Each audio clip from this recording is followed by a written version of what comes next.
Olá, pessoal! O tema da nossa aula de hoje são os 50 anos da Primavera de Praga. Vamos tentar entender como é que foi esse movimento que aconteceu lá na antiga Tchecoslováquia. De novo, a gente tem que construir lá aquela nossa linha do tempo. A gente sabe que durante a Segunda Guerra Mundial nós tivemos dois grandes grupos opositores. De um lado, a Itália, a Alemanha e o Japão, formando as forças do eixo.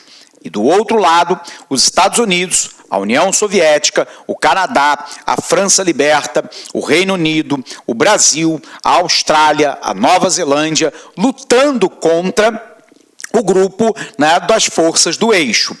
A guerra termina com uma vitória dos aliados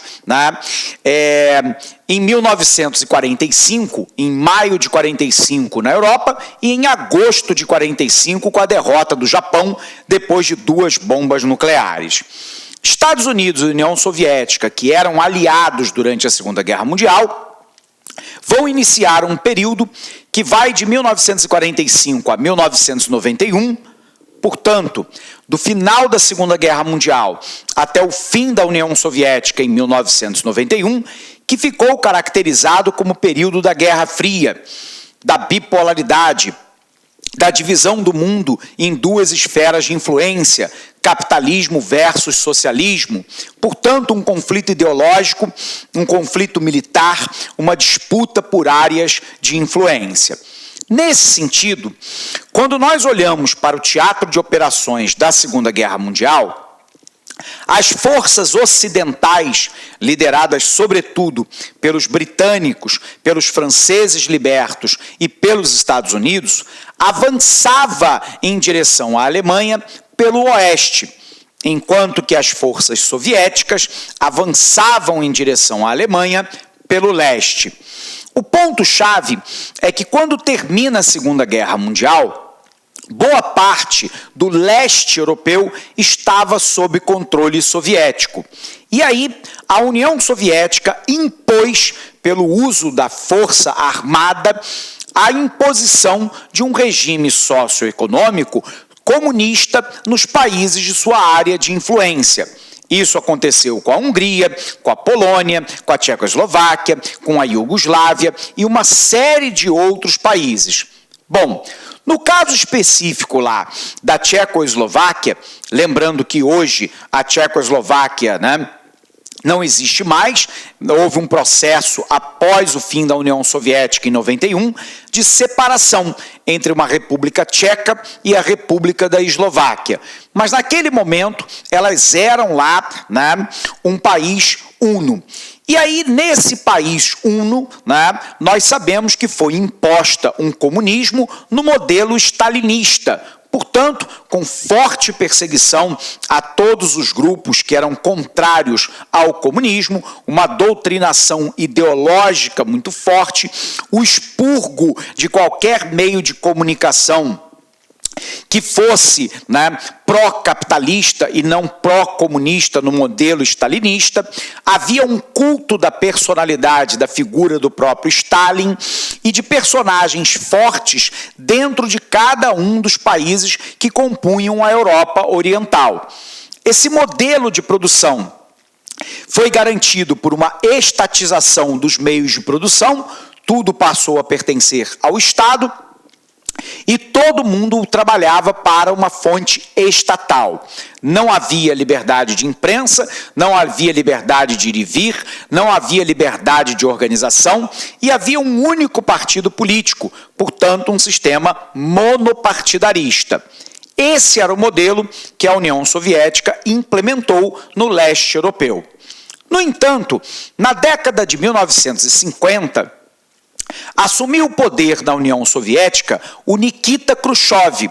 E o Khrushchev rompeu com a ideia stalinista que vinha até então e começa a flexibilizar algumas das imposições da União Soviética em relação aos países do leste europeu, o que não significa, em absoluto, abrir mão do controle desses países. Mas havia lá uma possibilidade de uma certa flexibilização das relações. Bom, para a gente continuar entendendo isso, vamos colocar no quadro o que nós falamos até agora. Então, o que nós temos lá, né? Nós temos os 50 anos da Primavera de Praga.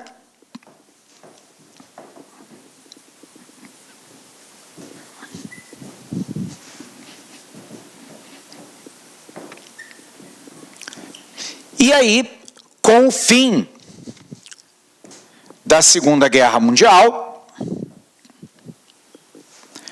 a Europa Oriental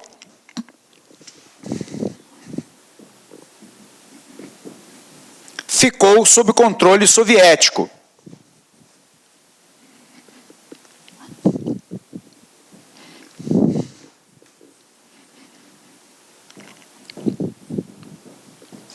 Foi implantado, então, né, o socialismo com a estatização dos meios de produção,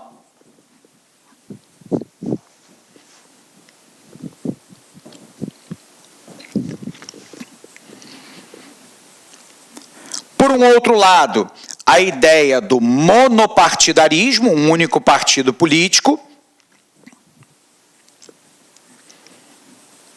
sobre um regime fortemente stalinista, ou seja, aquele que seguia os princípios, né, estabelecidos por Stalin, né, sem liberdade de opinião, sem liberdade de ir e vir, sem liberdade de manifestação, sem liberdade de organização, num único partido político, forte expurgo daqueles que eram contrários ao regime, perseguição de intelectuais contrários ao regime e de universidades, e ao mesmo tempo fechamento, né, da imprensa contrária ao regime, e por aí vai. Portanto, né, com o fim da Segunda Guerra Mundial na Europa, a Europa Oriental ficou sob controle soviético. Países lá como Hungria, Bulgária, Polônia, Tchecoslováquia, Iugoslávia, dentre outros. Foi implementado um socialismo com a estatização dos meios de produção, a introdução, né, do monopartidarismo dentro de um modelo stalinista. Porém, a gente sabe que na década de 50 assume o poder Nikita Khrushchev na União Soviética. Começa então um movimento de flexibilização desse stalinismo. Bom, dentro da República da Tchecoslováquia, então, as eleições vão garantir a ascensão de um comunista, mas um comunista considerado reformador, que foi Alexander Dubček.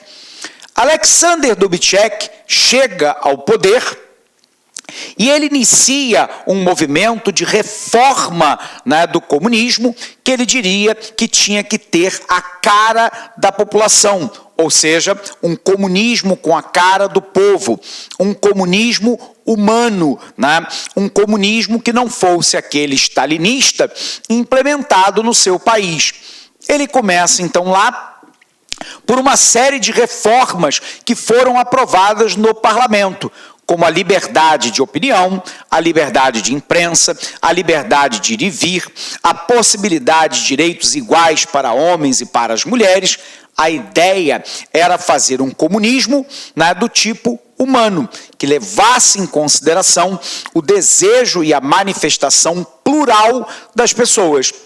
O problema é que esse conjunto de decisões do Alexander Dubček, né, trazia consigo, né, a possibilidade de um espalhamento dessas ideias, abre aspas, consideradas libertárias, para outros países do leste europeu, que também estavam sob controle soviético. O medo da União Soviética era que essas mensagens libertárias vindas da Tchecoslováquia se espalhasse para a Iugoslávia, para a Polônia, para a Hungria, para a Bulgária, e, portanto, a União Soviética poderia perder o controle sobre esses países, diante de uma possibilidade do avanço do capitalismo para o leste europeu.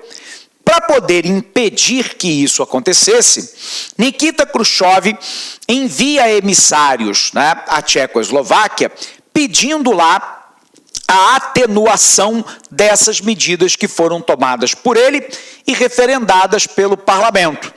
Como Alexander Dubček se nega, né, a fazer a atenuação dessas liberdades civis para a sua própria população, embora desejasse a manutenção do comunismo, a União Soviética, então, tomou uma decisão. Praga, a capital, né, da antiga Tchecoslováquia, foi invadida por 500 mil militares soviéticos, sobretudo vindos da Rússia.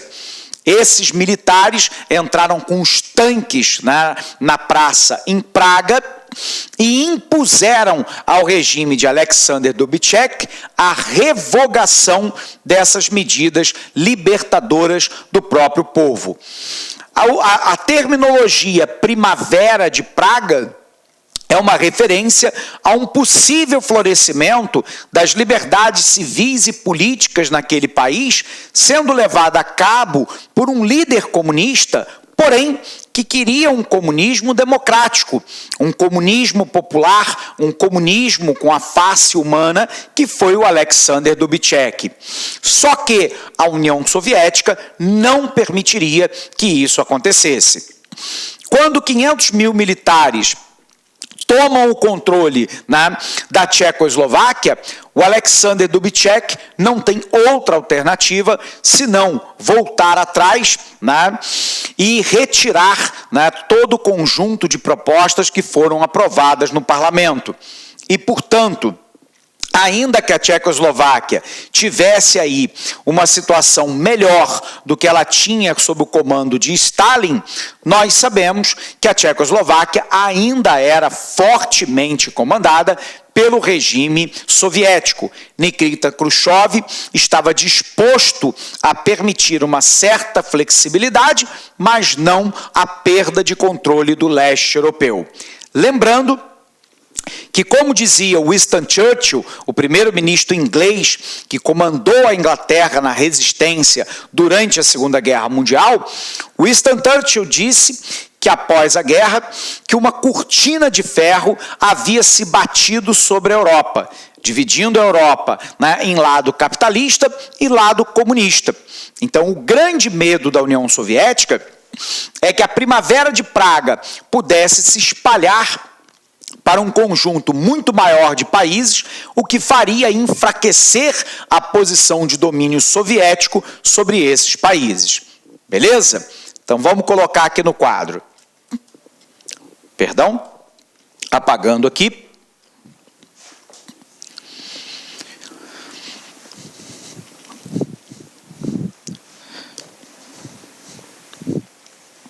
Então, a gente tem lá, né, em 1968, a Tchecoslováquia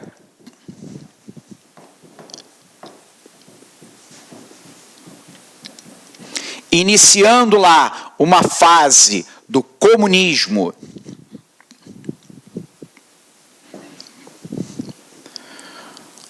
com face humana e, portanto, garantindo as liberdades civis, religiosas, de organização e de manifestação. Tudo isso feita lá pelo seu presidente, Alexander Dubček, que era um reformista, repito, embora fosse um comunista. Essas liberdades aqui foram, inclusive, apoiadas pelo parlamento. Qual era o problema, né? É que a União das Repúblicas Socialistas Soviéticas, a União Soviética, temia a perda de controle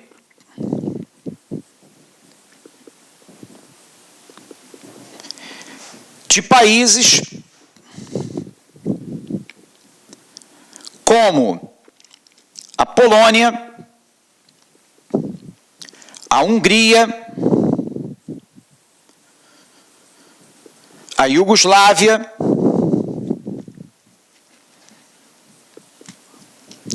etc., com um possível espalhamento dessa primavera de Praga, né? E, portanto, vamos lembrar, em 68, a Tchecoslováquia, com Alexander Dubček, quis implementar um comunismo com face humana, né? E, portanto, levando em considerações os desejos da própria população. Ele luta, então, lá para criar um comunismo, mas com liberdades civis, com liberdade de manifestação religiosa, de organização e de manifestação. Isso contrariava os interesses da União Soviética, que temia que houvesse um espalhamento de onda libertária para outros países do leste europeu, como a Polônia, como a Hungria, como a Iugoslávia, a Bulgária, né, e por aí vai. E aí a União Soviética perderia o controle de parte do leste europeu. Para evitar que isso acontecesse, a União Soviética toma uma decisão: a ocupação militar da Tchecoslováquia. Então vem lá. Os tanques soviéticos invadiram o país e foi emblemático, sobretudo, é claro, a invasão da praça pública em Praga, capital da Tchecoslováquia. A partir daí, né, há uma invasão soviética na Tchecoslováquia.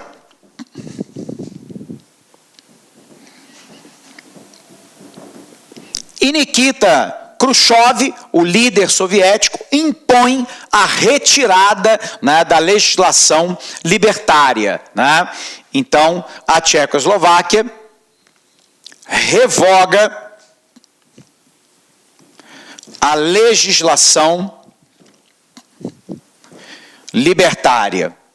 E com isso, a União Soviética manifesta o seu poderio pelo uso das armas, pela imposição de um modelo de comunismo que deveria necessariamente ser aprovado por Moscou, ser aprovado pela União Soviética.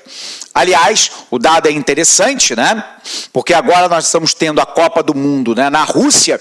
E a Rússia, só para lembrar, era uma das principais repúblicas soviéticas, mas não era a única, né? Você tinha a Rússia, a Bielorrússia, a Chechênia, o Cazaquistão, Tadiquistão, Quirguistão, né? Uma série de países que faziam parte daquilo que era a União Soviética. Legal? Então, invasão soviética na Tchecoslováquia, e aí o governo de Alexander, né, será obrigado a revogar a legislação libertária.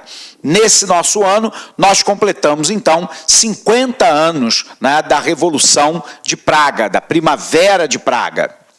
Então, apagando aqui, para a gente conseguir visualizar, o que nós temos, pessoal? 50 anos da Primavera de Praga.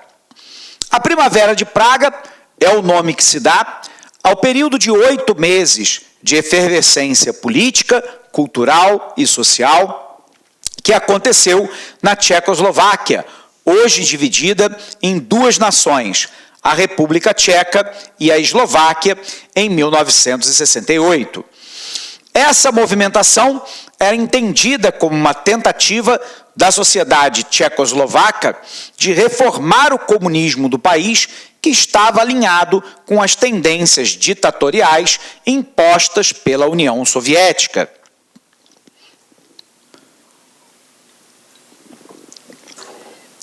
Quais são os antecedentes dessa questão?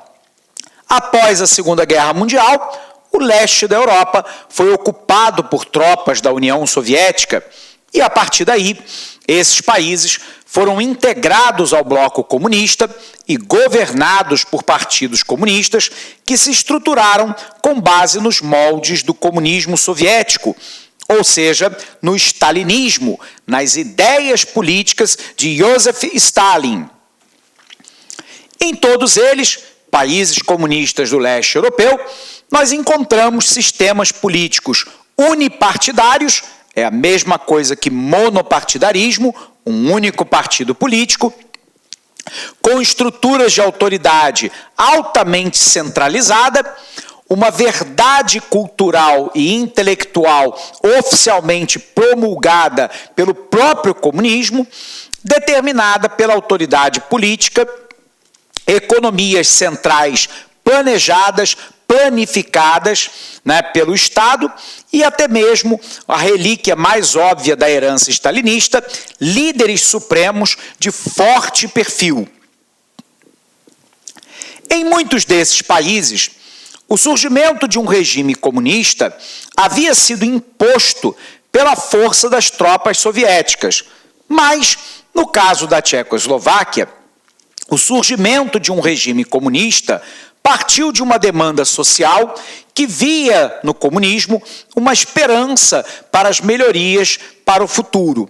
As práticas políticas impostas às nações do leste europeu pelo governo de Moscou geravam forte insatisfação nas nações do bloco. A partir da década de 1950, surgem então debates em diversas nações propondo lá um reformismo para o comunismo soviético. Isso aconteceu, sobretudo, depois que em 1956 acontece a desestalinização promovida por Nikita Khrushchev. O grande impacto disso aconteceu inicialmente na Hungria, com a ocorrência de uma revolução popular fortemente reprimida pelo governo de Moscou. No caso da Tchecoslováquia, a ideia de um reformismo do comunismo só se manifestou a partir da segunda metade da década de 1960. A agitação dentro do Partido Comunista da Tchecoslováquia gerou grandes repercussões na sociedade. Os eventos da Primavera de Praga são o resultado disso. A agitação que abalou a sociedade tchecoslováquia durante os meses de 1968, iniciou-se em 5 de janeiro, quando Alexander Dubček assumiu o posto de primeiro secretário do Partido Comunista da Tchecoslováquia. Dubček era um político reformista, que possuía uma estreita ligação com intelectuais locais e defendia a ideia de promover um socialismo com o rosto humano. A força do discurso por reformas na sociedade no regime comunista na Tchecoslováquia se espalharam por toda a sociedade e alcançou principalmente os estudantes, que já em março de 68 manifestavam-se exigindo o fim da censura que existia no país. O resultado disso foi que no mesmo mês a censura foi revogada na Tchecoslováquia. Dubček divulgou em 5 de abril de 68 um programa de ação do Partido Comunista Tchecoslovaco. Esse programa estipulava a liberdade de expressão, a liberdade de imprensa, maior liberdade para as empresas e dava a promessa da imposição de uma democracia pluripartidária, com vários partidos políticos, para a Tchecoslováquia. Essa proposta de reforma, realizada por Dubček, foi apoiada por húngaros, iugoslavos e romenos. Tudo o que acontecia, no entanto, na Tchecoslováquia, a reforma política, a democratização da política e da sociedade, a abertura das fronteiras, a agitação de movimentos sociais e estudantis, dentre outras, representavam uma grave ameaça para o poderio de Moscou sobre o bloco soviético do leste europeu. Em 16 de agosto de 68, o Comitê do Partido Comunista Soviético decidiu colocar fim ao regime de Dubček na Tchecoslováquia. Com isso, no dia 21 de agosto de 68, a cidade de Praga, capital da Tchecoslováquia, foi invadida por uma força composta por aproximadamente 500 mil soldados de diversas nacionalidades. Os russos eram a maioria. A invasão de Praga pelas tropas soviéticas resultou em manifestações espontâneas da população de forma não violenta. Essas manifestações seguiram-se durante vários dias em Praga, mas não tiveram o efeito prático. A Primavera de Praga, então, chegara ao fim. O governo tchecoslovaco teve que abrir mão de suas reformas e Dubček foi deposto do seu cargo em 69.